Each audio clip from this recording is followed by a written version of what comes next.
On s'est tous déjà posé la question, non? Quelle est ma place dans tout ça?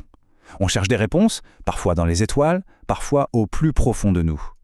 Et si, justement, deux des plus anciens outils de connaissance de soi pouvaient nous offrir une carte et un guide pour ce voyage intérieur?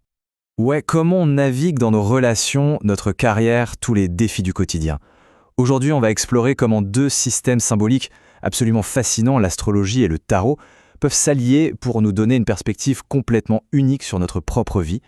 Pour bien comprendre, imaginez un truc. L'astrologie, c'est un peu comme une carte détaillée de votre vie. Elle dessine les grands territoires, la carrière, la famille, les amours. Et le tarot, lui, c'est comme une troupe de messagers qui parcourent cette carte. Chaque carte est un personnage ou un événement qui vient apporter des nouvelles, un conseil sur un domaine précis. En gros, l'un donne le décor et l'autre, il donne l'action.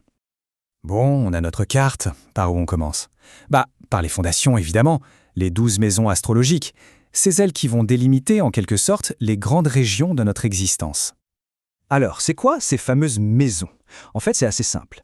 Imaginez le ciel au moment de votre naissance, coupé en 12 parts de gâteau. Voilà, chaque part, c'est une maison, et chaque maison correspond à un domaine de vie bien précis. Tout ensemble, elles forment une carte complète de l'expérience humaine, un véritable plan de notre parcours.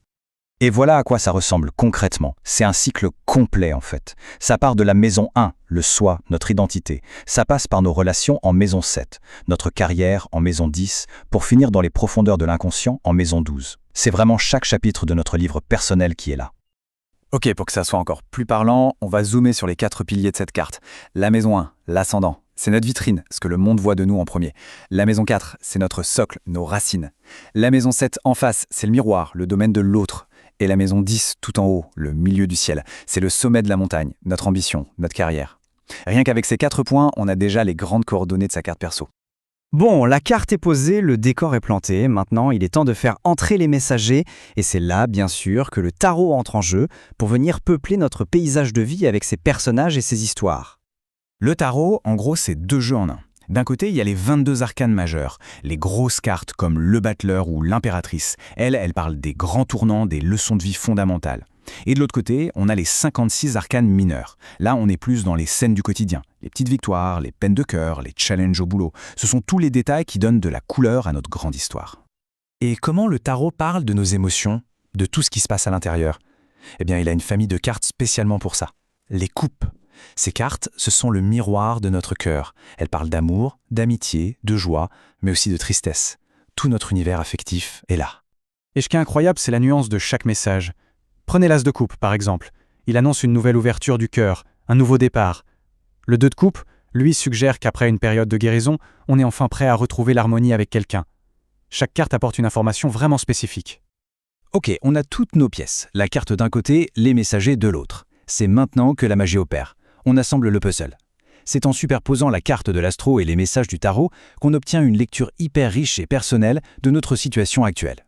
La méthode est simple mais vraiment puissante. On garde la structure des 12 maisons astrologiques comme base et on va tirer une carte de tarot pour chaque maison. La carte devient alors un messager qui apporte un éclairage précis sur ce domaine de notre vie à ce moment précis. C'est ce dialogue entre la maison et la carte qui rend la lecture si parlante. Le processus, il est tout simple. D'abord, on pose notre carte des 12 maisons. Ensuite, on tire une carte pour chaque secteur. Et enfin, le plus intéressant, on lit l'histoire qui se dessine. L'astuce, c'est de ne pas interpréter la carte toute seule, mais de toujours se demander qu'est-ce que ce message veut dire ici dans ce domaine de ma vie. C'est le contexte qui donne tout son sens.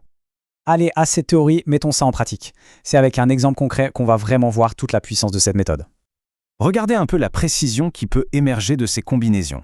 L'impératrice, carte de créativité et d'abondance, qui tombe dans la maison 10 de la carrière, le message est limpide, c'est le moment de lancer des projets.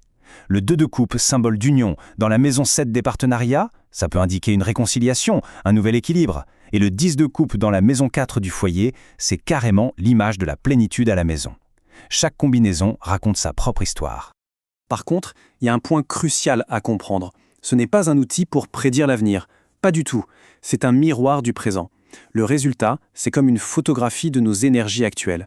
Ça nous montre où ça circule bien, où il y a des blocages et où on devrait peut-être porter notre attention. Et ça nous amène au véritable but de toute cette démarche. On oublie la divination. Le vrai pouvoir de ces outils, il est ailleurs, dans leur capacité à nous aider à mieux nous comprendre. ici et maintenant.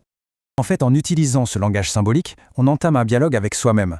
On met de la lumière sur des zones d'ombre, on clarifie des situations qui nous semblaient confuses et on gagne en perspective. Le but ultime, c'est vraiment la prise de conscience. Finalement, cette approche nous laisse avec une question essentielle. Et si le vrai but, ce n'était pas de voir l'avenir, mais de comprendre le présent ? Parce que c'est seulement en comprenant pleinement où on en est aujourd'hui qu'on peut, en toute conscience, commencer à créer notre futur.